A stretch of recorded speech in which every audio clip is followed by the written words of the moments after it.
On December 29, 1972, Eastern Airlines Flight 401 left JFK International for Miami International, but would never arrive.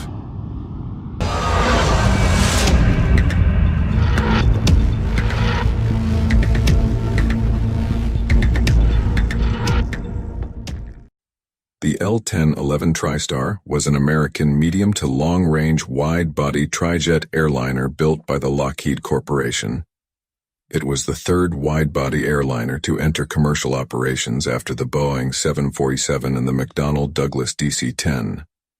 According to the flight manifest, Flight 401 had 163 passengers and 13 members of crew on board, including Captain Bob Loft, First Officer Bert Stockstill, Flight Engineer Don Repo, and the final man was Angelo Donadeo, who was also an Eastern Airlines employee, catching a lift to Miami to start his shift. The flight was mostly calm, so much so that one passenger wrote a thank you note to Eastern Airlines for such a pleasant flight. But on approach to Miami, the crew had noticed a faulty nose wheel indicator light in the cockpit. Captain Bob contacted Miami to explain the issue with the nose wheel indicator, and that landing wouldn't be possible until they can resolve the problem. Miami directed Flight 401 away from the airport until the issue could be addressed. Once the aircraft was over the Everglades around 20 miles north, the autopilot was set at 2,000 feet and the crew began to examine the problem. To be sure, it was the indicator light only, and not the landing gear at fault. Flight engineer Don Repo would climb down into the hellhole, a hatch in the floor, to take a visual on the nose wheel.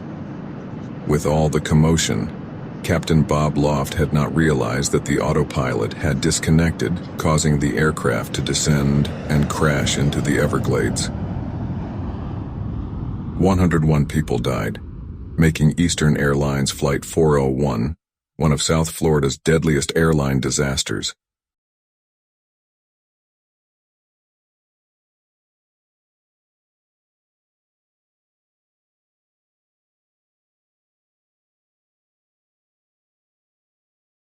It wasn't uncommon for salvageable parts to be repurposed into similar aircraft of that fleet. After the salvage operation and recovery of Flight 401, some parts were tested and reused in other aircraft.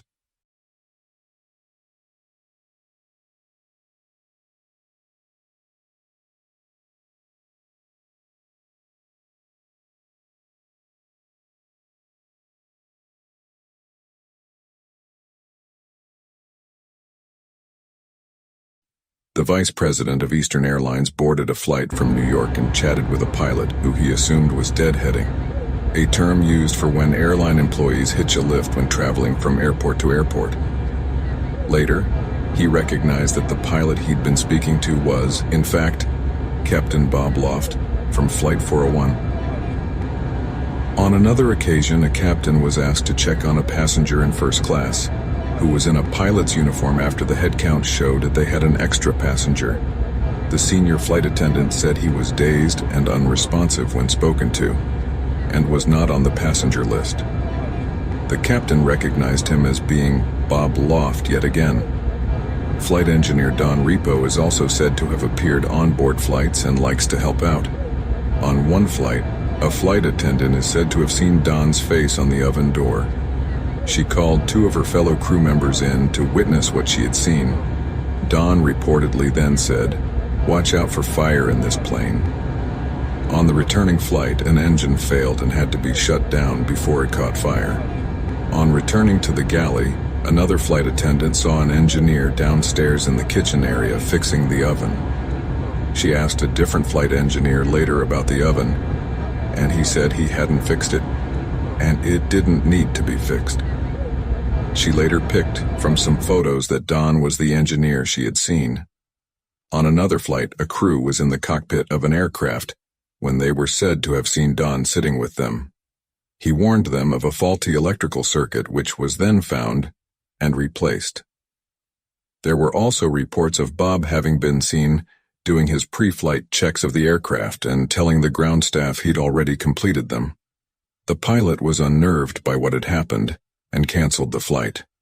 One pilot heard loud banging noises from under the floor beneath him. He opened the trap door to see a vision of Dawn looking up at him, and then simply disappeared. Sightings were frequent and most of the time were witnessed by many people at once. Although the sightings were reported in a Flight Safety Foundation publication, Eastern Airlines dismissed the claims and employees were warned not to talk to anyone about it. Mysteriously, the logbooks started to go missing from the aircraft. Eventually, all of the salvaged parts were removed from aircraft with no proper explanation, and neither Bob nor Don were ever seen again.